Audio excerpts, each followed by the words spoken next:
अल्हम्दुलिल्लाह नहमदुहु व नस्तईनुहु व नस्तगफिरुहु व नु'मिनु बिही व नतवक्कलु अलैहि व नऊज़ु बिल्लाहि मिन शुरूरि अनफुसिना व मिन सय्यिआति अअमालिना मन यहदिहिल्लाहु फला मुज़िल्ल लहु व मन युज़लिल फला हादिय लहु व नशहदु अन ला इलाहा इल्लल्लाहु वहदहु ला शरीका लहु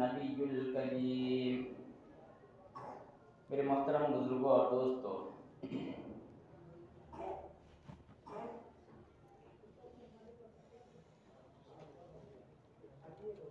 अल्लाह तबारक व तआला का बहुत बड़ा करम और फजल है कि अल्लाह ताला ने हमें ऐसे मुल्क में पैदा फरमाया जिसको दारुल अमन कहा जाता है। हमारा मुल्क जिसे हम हिंदुस्तान कहते हैं, या दूसरे लफ्ज़ों में भारत कहते हैं, या तीसरे लफ्ज़ों में इंडिया कहते हैं, ये बहुत ही अमन व सुकून वाला मुल्क था। लेकिन अब कुछ लोगों की नफ़रत और दुश्मनी की वजह से हम मुसलमानों से लोग नफ़रत करने लगे, वरना यहाँ पर हर मज़हब के लोग आपस में मोहब्बत, प्यार और सुकून के साथ रहते थे। हर एक को अपने मज़हब पर चलने की खुली आज़ादी थी, किसी पर कोई रोक टोक नहीं है। कानून के एतबार से देखा जाए तो हमारे मुल्क का जो कानून है, ऐसा कानून शायद दूसरे मुल्कों में नहीं है। लेकिन अब उन कानूनों पर अमल न होने की वजह से मुसलमानों के साथ दुश्वारियाँ पेश आ रही हैं। मेरे मोहतरम बुजुर्गों और दोस्तों, जिस मुल्क के अंदर हम लोग रहते हैं, ये मुल्क हमारे बाप दादाओं ने, हमारे असलाफ़ व अकाबिर ने और हमसे पहले जो मुसलमान गुजरे हैं, उनकी कुर्बानियों के नतीजे में ये मुल्क हमें मिला है। आप हज़रात को अच्छी तरह से मालूम है कि हमारा मुल्क अंग्रेज़ों के आने के बाद गुलाम बन चुका था। बरतानिया से अंग्रेज़ की आमद 1601 ईस्वी में हुई है। वो लोग तिजारत करने के बहाने से इस मुल्क के अंदर आए थे, और उस वक़्त के जो मुसलमान बादशाह थे, उनसे अंग्रेज़ों ने कहा था कि हम इस मुल्क के अंदर तिजारत करेंगे, आप हमारी मदद करें। हमारे मुल्क के बादशाह उतने दूररस नहीं थे, वो नहीं समझ सके अंग्रेज़ की शातिराना चाल को कि आगे जाकर के क्या करेंगे। चुनांचे उन्होंने इजाज़त दे दी इस मुल्क के अंदर तिजारत करने की। कई जगहों पे कई सौ मुरब्बा मील दे दिया कि जाओ कारखाना खोलो, फैक्ट्रियाँ खोलो। वो लोग तिजारत करने के बहाने से यहाँ आए और आहिस्ता आहिस्ता यहाँ की हुकूमत और सल्तनत के अंदर उन्होंने दखल अंदाजी करना शुरू कर दिया। और मुकम्मल 100 साल के बाद 1701 तक वो लोग हिंदुस्तान के कई मुल्कों पर काबिज हो गए थे, और आहिस्ता आहिस्ता काबिज होते जा रहे थे। नतीजा ये निकला कि हमारे हिंदुस्तान का कई सूबा मुकम्मल तौर पे अंग्रेजों के कब्जे में चला गया, और वहां पर उनकी हुकूमत हो गई, और वो अपनी मनमानी हुकूमत कर रहे थे। मुसलमानों पर, गैर मुस्लिमों पर, सिखों पर, ईसाइयों पर, जो हिंदुस्तान के असल बाशी थे, उन लोगों पर जुल्म सितम होने लगा। यहाँ के मालिक बन बैठे, तो हमारे मुसलमानों ने और ख़ास तौर पर हमारे उलमाए किराम ने महसूस कर लिया कि ये अंग्रेज़ अब हमारे मुल्कों पर काबिज होना चाहते हैं, हमारे मुल्क पर हुकूमत करना चाहते हैं। चुनांचे उन लोगों ने प्लानिंग बनाई कि अंग्रेज़ों को यहाँ से भगाना चाहिए। ये लोग तो आहिस्ता आहिस्ता हमारे मुल्क पर कब्जा करते हुए जा रहे हैं। चुनांचे अंग्रेज़ों ने अपना हेड क्वार्टर जो बनाया था बंगाल को बनाया था। बंगाल में उस वक्त अली वर्दी खान जो नवाब सिराजुद्दौला का नाना है उनकी हुकूमत थी।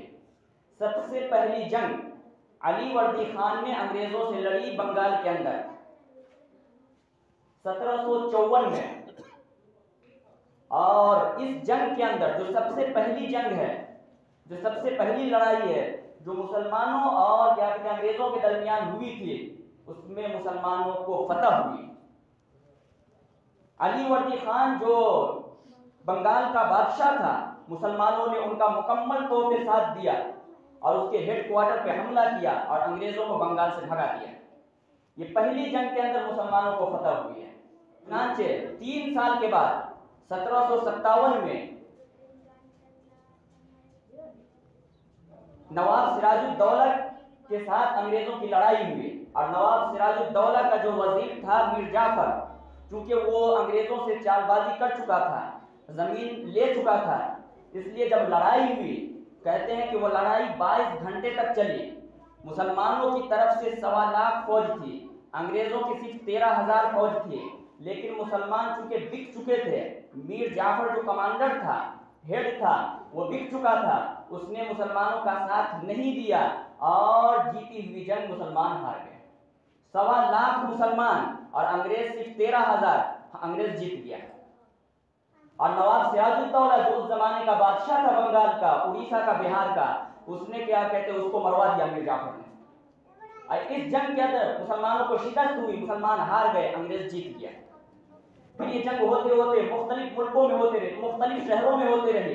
हिंदुस्तान के जगह जगह में बक्सर की लड़ाई मशहूर है, भागलपुर की लड़ाई मशहूर है, शामली की लड़ाई मशहूर है और मालूम कितनी जगहों पे उस जमाने में लड़ाई हो रही थी मुल्क को आज़ाद करने के लिए, क्योंकि अंग्रेज मुकम्मल तौर पे हिंदुस्तान को अपने कब्जे में करना चाह रहा था और हिंदुस्तान पर हुकूमत करना चाह रहा था और मुसलमान के असल बाशिंदों को वो अपना गुलाम बनाना चाह रहा था।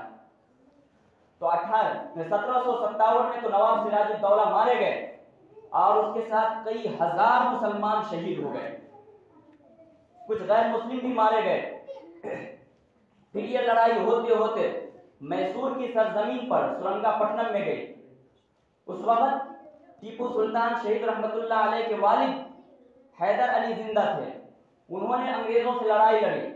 हैदर अली बहुत पहलवान और ताकतवर थे। उस जंग के अंदर हैदर अली ने अंग्रेज को शिकस्त दी, अंग्रेज फिर वहां से भागा।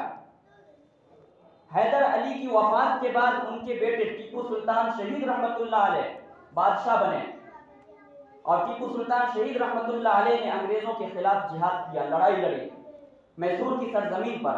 और किताबों में लिखा है, तारीख में लिखा है कि टीपू सुल्तान शहीद रहमतुल्लाह अलैह ने 4 जंगें लड़ी हैं और अंग्रेजों को सबसे ज्यादा जो दुश्मनी थी पूरे मुल्क के अंदर वो टीपू सुल्तान शहीद रहमतुल्लाह अलैह की जात से थी।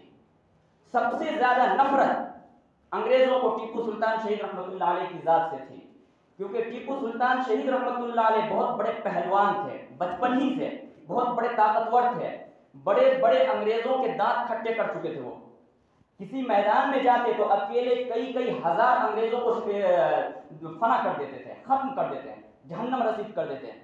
उनसे लड़ने की ताकत किसी अंग्रेज के अंदर नहीं थी। चुनांचे उनके साथ भी धोखा किया गया। टीपू सुल्तान शहीद रहमतुल्लाह अलैह का एक करीबी वजीर जिसका नाम मीर सादिक है, अंग्रेजों ने उनको जमीन की लालच दिया कि हम 900 मुरब्बा मील जमीन आपको देंगे, आप टीपू सुल्तान शहीद को मेरे हवाले कर दो। 900 मुरब्बा मील जमीन की लालच दिया। चुनांचे टीपू सुल्तान शहीद रहमतुल्लाह अलैह जिस किले के अंदर महफूज थे, बंद थे, उस किले का दरवाजा मीर सादिक ने खोल दिया। अंग्रेजों की फौज ने वहां जाकर के हमला कर दिया, अंदर घुस गए यकायक अचानक सारे के सारे लोग। और टीपू सुल्तान शहीद रहमतुल्लाह अलैह फिर भी उन्होंने मुकाबला किया, मुकाबला करके कई अंग्रेजों को जहन्नम रसीद किया। लेकिन अकेले कितना लड़ते, वहां सारे अंग्रेज थे, इधर अंदर से टीपू सुल्तान शहीद रहमतुल्लाह अलैह अकेले थे। लड़ते आखिर एक वक्त आया कि टीपू सुल्तान शहीद रहमतुल्लाह अलैह शहीद हो गए। टीपू सुल्तान से अंग्रेज को इतनी दुश्मनी थी कि अंग्रेज ने अपने कुत्तों का नाम टीपू सुल्तान शहीद रहमतुल्लाह अलैह के नाम पर रखा है। और टीपू सुल्तान शहीद रहमतुल्लाह अलैह की तारीफ को मिटाने के लिए उनकी शख्सियत को बहुत ज्यादा बदनाम किया। आज हम उनकी शख्सियत को नहीं जानते हैं। आज जो हम उनकी फोटो देखते हैं उसमें उनको एक लहीम शहीद मोटा ताजा करके, दाढ़ी मुंडा करके और सर पर क्या कहते बहुत बड़ा क्या कपड़ा बांध करके दिखाया जाता है। हालांकि ये टीपू सुल्तान शहीद रहमतुल्लाह अलैह की असली फोटो नहीं है मेरे दोस्तों, क्योंकि टीपू सुल्तान शहीद रहमतुल्लाह अलैह वक्त का कुतुब था, वक्त का अब्दाल था, वक्त का क्या कहते पीर था, बहुत बड़ा अल्लाह का वली था। अल्लाह का वली कभी क्या कहते दाढ़ी मुंडा करके अल्लाह का वली नहीं बनता। रसूलुल्लाह की सुन्नत को तोड़ करके और क्या कहते कटवा करके अल्लाह का वली बन जाए, ऐसा नहीं हो सकता। टीपू सुल्तान शहीद रहमतुल्लाह अलैह तहज्जुद गुजार बंदा था। टीपू सुल्तान शहीद रहमतुल्लाह अलैह शबे जिंदादार बंदा था। टीपू सुल्तान शहीद रहमतुल्लाह अलैह पूरे दिन बावुजू रहते थे, कभी बगैर वुजू के नहीं रहते थे। टीपू सुल्तान शहीद रहमतुल्लाह अलैह हर नमाज की पाबंदी करते थे। जब से बालिग हुए वफात तक एक नमाज की कज़ा नहीं हुई। टीपू सुल्तान शहीद रहमतुल्लाह अलैह दान खैरात करने वाले आदमी थे। टीपू सुल्तान शहीद रहमतुल्लाह अलैह वक्त के बादशाह थे और बहुत बड़े नेक अल्लाह के वली थे। टीपू सुल्तान शहीद रहमतुल्लाह अलैह हर वक्त कुरान करीम की तिलावत करते थे। यही वजह है कि जिस वक्त अंग्रेज ने उनको शहीद किया उस वक्त भी वो कुरान करीम की तिलावत कर रहे थे। कुरान करीम की तिलावत करते करते उनकी शहादत हुई है। उन्होंने मैसूर के अंदर शाही मस्जिद बनाई और मस्जिद जब बन गई तो उन्होंने ऐलान किया कि इस मस्जिद की जब ओपनिंग करेंगे तो इसमें सबसे पहले इमामत नमाज की वो शख्स कराएगा जिसकी कभी भी नमाज कज़ा न हुई हो। उन्होंने ऐलान कराया कि इस मस्जिद की इमामत वो शख्स करे और वो शख्स सामने आए जिसकी बालिग होने के बाद से लेकर के आज तक कोई नमाज कज़ा न हुई हो। चुनांचे पूरे मजमे ने ये ऐलान सुना, लेकिन मजमे में से कोई आदमी आगे नहीं बढ़ा, क्योंकि हर शख्स की कोई ना कोई नमाज छूटी हुई थी। आखिर में कई घंटे गुजर गए। कई घंटे के गुजरने के बाद टीपू सुल्तान शहीद रहमतुल्लाह अलैह खुद आगे बढ़े और रो करके कहा कि अल्लाह का शुक्र है, अल्लाह का करम है कि जब से मैं बालिग हुआ हूँ मेरी कोई नमाज कज़ा नहीं हुई है, लाओ मैं इमामत करता हूँ। ये इतना बड़ा अल्लाह का वली था। उनकी सूरत जो दिखाई जा रही है दाढ़ी कटा करके दिखाई जा रही है। लेकिन अब मेरे दोस्तों लंदन की ब्रिटिश म्यूजियम के अंदर उनकी असली तस्वीर मिल गई और वहां से किसी मुसलमान ने खींच करके आप क्या कहते गूगल पे भी डाल दिया है। वो असली तस्वीर आप देखिए, अल्लाह का शुक्र है कि उनके चेहरे पर दाढ़ी सजी हुई है, हाथ में तलवार मौजूद है, चेहरे क्या सर पर पगड़ी बांधे हुए हैं। वो अल्लाह का नेक वली था। चुनांचे वो तो शहीद हो गए। शहीद होने के बाद उस जमाने का जो अंग्रेज जर्नल था वो टीपू सुल्तान शहीद रहमतुल्लाह अलैह की नाश पर खड़े होकर के उनकी लाश पर यह ऐलान किया कि आज से हिंदुस्तान हमारा। इससे पहले अंग्रेज के अंदर ये हिम्मत और ताकत नहीं थी कि वो ऐलान करे कि आज से हमारा हिंदुस्तान हमारा है। लेकिन जब टीपू सुल्तान शहीद रहमतुल्लाह अलैह को वो लोग शहीद कर दिए तो उनकी लाश पर खड़े होकर के अंग्रेज जनरल ने ऐलान किया था कि आज के बाद से हुकूमत करने से कोई नहीं रोक सकता, आज के बाद से हुकूमत चलेगी तो हम अंग्रेजों की चलेगी हिंदुस्तान के अंदर। इतना बड़ा बहादुर शख्स था वो। चुनांचे 1799 के अंदर टीपू सुल्तान शहीद रहमतुल्लाह अलैह शहीद हो गए। फिर ये लड़ाई मुख्तलिफ जगहों पे होती रही। 1831 के अंदर बालाकोट के अंदर सैयद अहमद शहीद रहमतुल्लाह अलैह, शाह इस्माइल शहीद रहमतुल्लाह अलैह ने अंग्रेजों के खिलाफ जिहाद किया। चुनांचे बालाकोट की पहाड़ी पर वो दोनों भी शहीद हो गए। कई अंग्रेजों को जहन्नम रसीद किया, उसके बाद आखिर के अंदर शहीद हो गए। सैयद अहमद शहीद रहमतुल्लाह अलैह के बारे में आता है कि इतने बड़े अल्लाह के वली थे कि शाह वलीउल्लाह के बाद इतना बड़ा पीर हिंदुस्तान के अंदर कोई नहीं गुजरा। कई लाख उसके मुरीद थे। शाह इस्माइल शहीद रहमतुल्लाह अलैह जिनकी किताब तक़वियतुल ईमान है, उस तक़वियतुल ईमान किताब को देख करके 40,000 गैर मुस्लिमों ने इस्लाम का कलमा पढ़ा। इतना बड़ा वो बंदा था वो। वो दोनों क्या थे, बालाकोट की पहाड़ी पर शहीद हो गए। आज मुसलमान, आज हमारे नौजवान हमारे बुजुर्गों की तारीख से नावाकिफ है। आज गैर मुस्लिम हमारी तारीख को मिटा रहे हैं। हम उन पर क्या कहते हैं, आवाज करते हैं कि हमारी तारीख को क्यों मिटाया जा रहा है। हमारा भी तो कसूर है कि हमने अपनी तारीख को याद नहीं किया। हमारा भी तो कसूर है कि हमने अपने आबा अजदाद की तारीख को याद नहीं किया। वो लोग तो मिटा रहे हैं, हमने कहाँ याद किया, हमने कहाँ अपने बच्चों को बताया। बल्कि आज कहीं पे बयान कर दो तो लोग कहते हैं मुझसे बयान न करो। अरे भाई, अपने आबा अजदाद की तारीख बयान नहीं करोगे तो फिर कैसे नई नस्ल को मालूम होगा। जिस मुल्क के हम अंदर रहते हैं उस मुल्क की तारीख हमें नहीं पता है। कितने बड़े अफसोस की बात है। चुनांचे सैयद अहमद शहीद रहमतुल्लाह अलैह, शाह इस्माइल शहीद रहमतुल्लाह अलैह वही इंतकाल कर गए।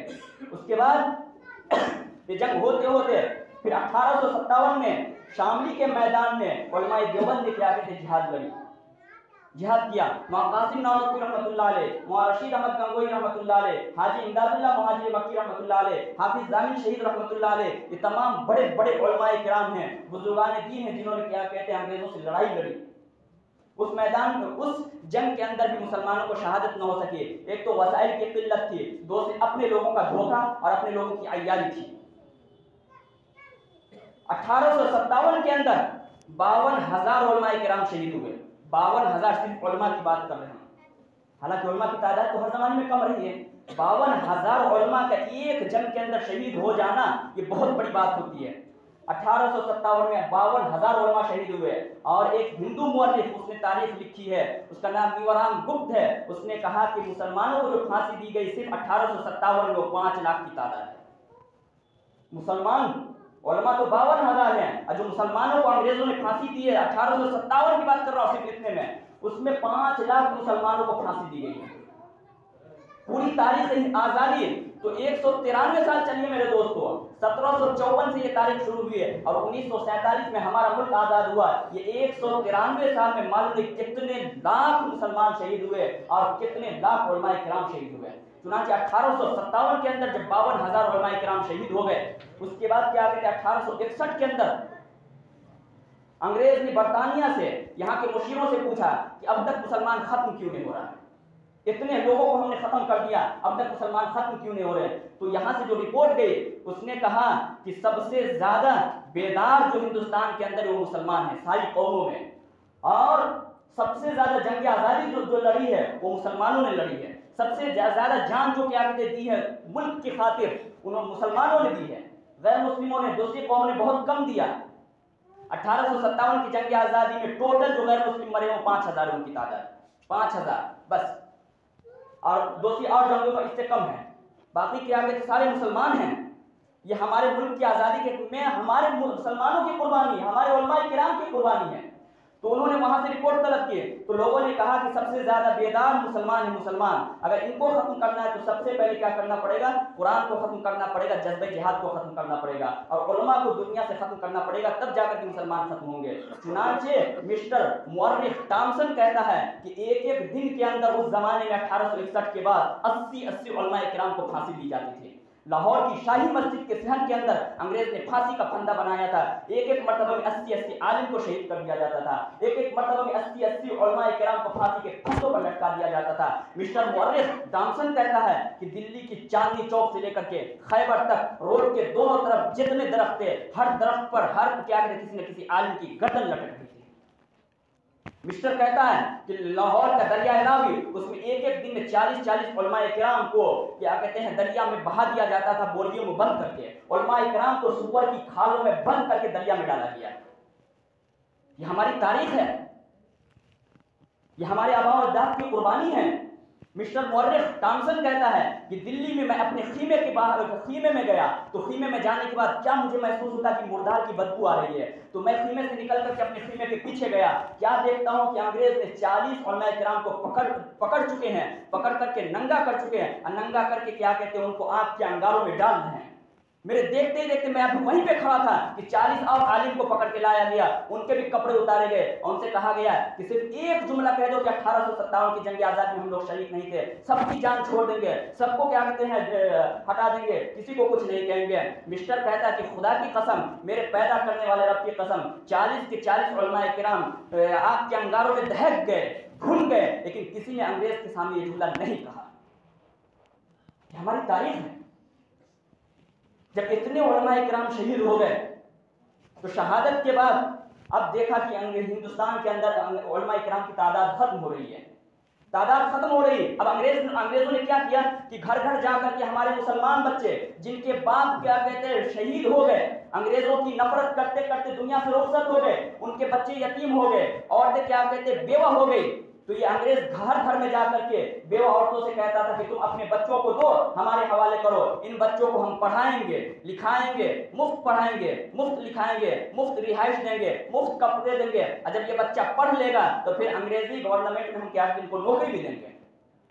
जब यहां तक नौबत पहुंच गई, अब बाप तो शहीद हो गया, बाप तो मर गया अंग्रेजों से लड़ते लड़ते, माँ बेचारी काम कर नहीं सकती है, माँ के पास खाने के लिए नहीं है, बच्चे भीख मांगने के लिए बाहर रोड पे मजबूर हो गए। अब ऐसे वक्त में अंग्रेज जाकर के मुसलमानों के घरों में ये जुमला कह रहा है कि अपने बच्चे को हवाले करो, हम मुफ्त में खिलाएंगे, पढ़ाएंगे, लिखाएंगे, सब कुछ करेंगे और फिर बाद में नौकरी भी देंगे।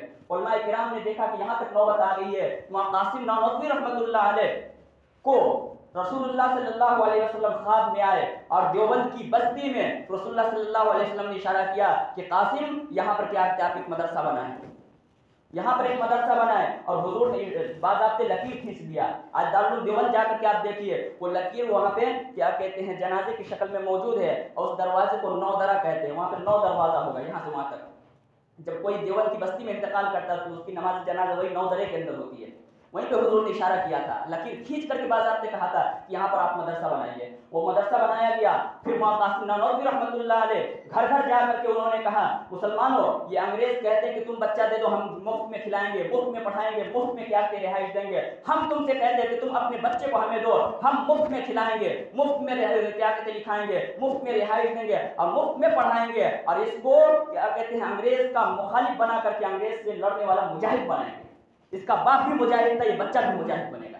ये अंग्रेज कहता कि हम मुफ्त खिलाएंगे, मुफ्त पढ़ाएंगे, हम कहते कि हम भी मुफ्त खिलाएंगे, मुफ्त पढ़ाएंगे। और मुसलमानों से कहा, मुसलमानों तुम 2 रुपये का, 1 रुपये का, 5 रुपये का चंदा दो, मदरसे को मजबूत करो। ये मदरसा अगर है तो तुम हो, ये मदरसा जब खत्म हो जाएंगे तो तुम भी खत्म हो जाओगे। ये चंदे के जो मदरसे शुरू हुए उसी जमाने से शुरू हुए, जो चंदे के मदरसे से शुरू हुए हमारे अकाबिर ने देवबंद से शुरू किया, ये तारीख आज़ादी के टाइम में शुरू हुआ। ये हमारे उलमाए देवबंद की कुर्बानी है। फिर बाद में शेखुल हिंद रहमतुल्लाह अलैह वहीं से पैदा हुए, सबसे पहले देवबंद के शागिर्द। इनको अंग्रेज से कितनी दुश्मनी थी और मुल्क से कितनी मोहब्बत थी कि अपने मुल्क के खातिर उन्होंने क्या कहते 3 साल जेल में कैद रहे। जब हजरत का जनाजा निकला है जेल से, तो निकलने के बाद जब गुस्ल देने वाले ने उनको गुस्ल दिया, तो गुस्ल देने के बाद उन्होंने लोगों से कहा कि शेखुल हिंद को जब गुस्ल दिया जा रहा था तो कमर पर हड्डी के सिवा कुछ नहीं मौजूद था, कमर पर सिर्फ हड्डी दिख रही थी और काले काले निशानात पड़े हुए थे। वहाँ हुसैन अहमद मदनी रहमतुल्लाह अलैह जो उनके खास शागिर्द थे और अपने उस्ताद मोहतरम के साथ जेल में वो भी 3 साल तक रहे। उन्होंने कहा, हमारे उस्ताद ने जेल के अंदर मुझे ये राज खोलने से मना कर दिया था कि ये राज किसी को नहीं बताना, लेकिन मेरे उस्ताद तो मर चुके हैं, वफात पा चुके हैं। अब जब तुम लोग पूछते हो तो मैं तुमको क्या कहते वाकया सुनाता हूँ। सुनो, अंग्रेज जब हमारे उस्ताद मोहतरम को जेल के अंदर डाल दिया था, तो जेल में डालने के बाद रोजाना तहखाने के अंदर अकेले में लेकर के जाया करता था हमारे उस्ताद मोहतरम को। ले जाने के बाद आपकी अंगारों पर लिटा करके शेखुल हिंद रहमतुल्लाह अलैह को कहता था कि शेखुल हिंद जल्दी तुम अपने क्या कहते हैं हरकत से बाज आ जाओ, तुम क़ियादत मत करो मुसलमानों की, तुम आगे आगे मत बढ़ो, जलसे मत करो, जुलूस मत करो, क़ियादत मत करो, रैलियां मत निकालो, वरना इसी तरह से तुम्हारा जनाजा निकाल दिया जाएगा। रोजाना अंग्रेज हमारे उस्ताद को आपके अंगारों पर लेटाता था। वो आग का अंगारा हमारे उस्ताद के निकलने वाले खून और पीठ से, गोश्त से और पानी से क्या कहते हैं वो अंगारा बुझ जाता था। चुनांचे उस्ताद का इंतकाल हुआ तो कमर पर हड्डी के सिवा कुछ नहीं था, क्योंकि वो सारा जल चुका था। ये शेखुल हिंद रहमतुल्लाह अलैह है, उन्हीं के खास शागिर्द हुसैन अहमद मदनी रहमतुल्लाह अलैह, जिनको अंग्रेज ने अदालत के अंदर हाजिर किया और अदालत के अंदर कहा कि हुसैन अहमद मदनी, तुमने कहा है कि अंग्रेज की अदालत में अंग्रेज की फौज में भर्ती होना हराम है। वहाँ हुसैन अहमद मदनी की जात पर लाखों जाने कुर्बान हो। सुनिए हमारे अकाबिर असलाफ कैसे थे। उन्होंने कहा, अंग्रेज तुम ये क्या कहते हो कि हमने कहा था। सुनो, हमने पहले भी कहा था, मैं आज भी कहता हूँ और आइंदा जब तक हुसैन अहमद मदनी की जान में जान है और सीने के अंदर कुरान मौजूद है, हुसैन अहमद मदनी यही कहता रहेगा कि तेरी फौज में भर्ती होना हराम है। मैं जब तक जिंदा हूँ मैं यही कहता रहूंगा। अंग्रेज जज ने कहा, मालूम है इस बगावत वाली तकरीर की सजा क्या है? हुसैन अहमद मदनी ने कहा तुम ही बताओ कि क्या सजा है। उसने कहा मालूम नहीं कि मेरी हुकूमत है, अभी मैं तख्तेदार पे लटका दूंगा, अभी फांसी पे लटका दूंगा, तुम्हें पता नहीं है। अब क्या कहते तुम्हें फांसी पर लटकने से कोई रोक नहीं सकता। हुसैन अहमद मदनी के सर पर पगड़ी थी, वो पगड़ी उतार करके अंग्रेज को कहा अंग्रेज क्या तुम मुझे डराना चाहता है, क्या तुम क्या कहते हैं मुझे धमकी देना चाहते हो। सुनो, जब हुसैन अहमद मदनी देवबंद से आ रहा था तो अपना कफन भी साथ लेकर के आ रहा था। ये हमारे अकाबिर थे जिनको अपने मुल्क से इतनी मोहब्बत थी कि उन्होंने अपनी आखिरी जान भी कुर्बान कर दी। इस तरह के कितने अकाबिर हैं जिन्होंने क्या कहते हैं हम मुल्क पर अपनी जान को कुर्बान किया है। मेरे दोस्तों, ये हमारे मुल्क जो आज़ाद हुआ 26 जनवरी या 15 अगस्त 1947 में 15 अगस्त को जो मुल्क आज़ाद हुआ, ये हम मुसलमानों और उलमा किराम की कुर्बानियों का नतीजा है। इसकी बहुत लंबी दास्तान है, आप हमारे पास वक्त नहीं है, वक्त भी ज़्यादा हो रहा है, इसलिए मैं इसी पर अपनी बात को ख़त्म करता हूँ। आखिर दावाना अल्हम्दुलिल्लाहि रब्बिल आलमीन। सुन्नतों से कार्य बोले।